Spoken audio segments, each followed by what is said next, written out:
favorite county park, and Lily just got to play with a whole bunch of really young dogs and had a good time and is now covered in mud on top of it. Okay, so last week. So I was definitely prepared for the rabbit. I felt that was just a necessary decision for the rabbit's best interest, and that was fine. Although what I was not prepared for was having to put our little dog Kimmy down the very next day due to a very sudden and completely unexpected, pretty serious illness that she had. As you knew, the rabbit has been kind of going downhill for a while, and I had some decisions to make with him, and finally decided that last week was the week. So made his appointment, was all ready for that because, you know, as we've talked about, he had a great life. His quality of life was going down. The vet also confirmed what he had was a tooth root abscess, and oral antibiotics aren't going to touch it. Apparently in a rabbit they wall stuff like that off, so she was saying those antibiotics wouldn't touch it, that surgery was the only option, and that eventually, sooner probably rather than later, he just simply wasn't going to be able to eat anymore, and that he was definitely in pain. So we were prepared for that.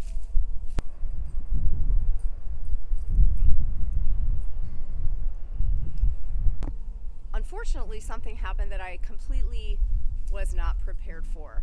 And the morning before we took the rabbit, the little dog, Kimmy, came in and seemed to have trouble catching her breath, like she was choking or something was going on.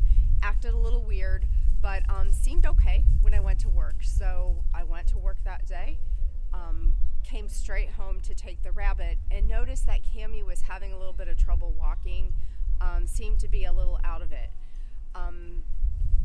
Didn't seem to be a total emergency at that point, but I was very concerned, but I only had time to run out the door.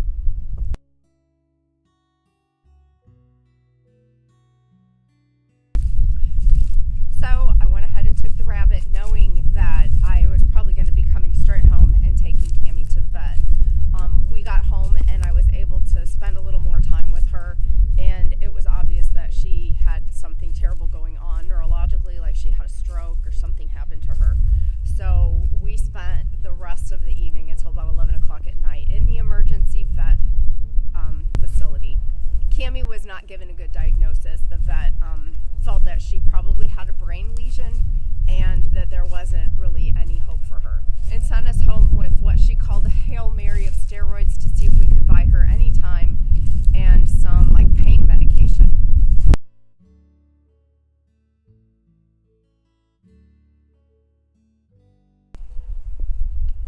So yeah, pretty rotten week. Kimmy was the first dog that I have had as an adult, and I guess Steve too. She was the first dog that we've had. Being married, she would have been 12 in September, so you know, she was a little bit older, but certainly not that old for a little dog. We got her when she was 7 weeks old from a shelter. She was born in a shelter, so we've had her for a long time. That was a huge shock. Oh, but look, we still have Lily, and here she comes with a bone. Gross. You can't make this stuff up.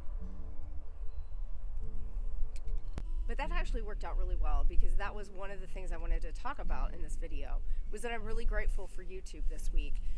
I've often heard a lot of people talking about keeping the videos for their grandkids and for memories and things, and I've never really done that. It's mostly been putting information out there to help people, or something that I learned that I couldn't find. But this week with Kimmy being gone so suddenly, I was really grateful that I know I have her in videos, and I'm going to be able to look back on that. And I don't know that I would have, other than making these videos. So the memories are going to be there for those of us who are doing videos. And no, dogs are not people, animals are not people. So I'm not saying they are, and I am also extremely grateful that it wasn't any of us, it wasn't a family member, but still, it's hard to lose a dog when you love your animals.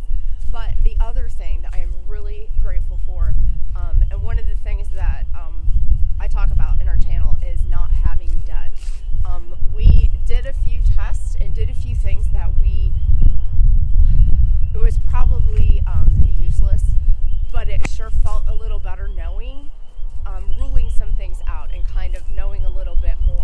have to make decisions like that.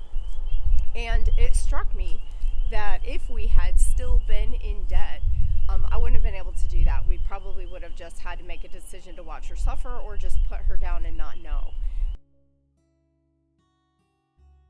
So not being in debt, guys, and having an emergency fund really can give you peace of mind. And one thing that I've done probably the last year is had an emergency fund of, like $500-600 sitting around just for things like this for the animals. So I have it there. When it was all said and done, we didn't even have to dip into our big savings. We kind of had that money there. So your savings and not having debt gives you a little bit of freedom to make decisions and follow your heart for things that you wouldn't be able to do if you had debt or didn't have that savings. This isn't really a place I see a lot of deer, but this is not the first time we've come back in this woods and she's come back with a deer leg. All right, guys, thanks so much for watching. I hope I didn't depress you too much. I'm not going to put any video of Kimmy at the end of this so we all sit and cry or anything like that. But I thank you for watching. It was a rough week. If you haven't subscribed, please do so you don't miss any of our videos. And I will catch you the next time when we'll be doing more spring stuff, like looking at the hatching eggs that I just got today. Thanks for watching.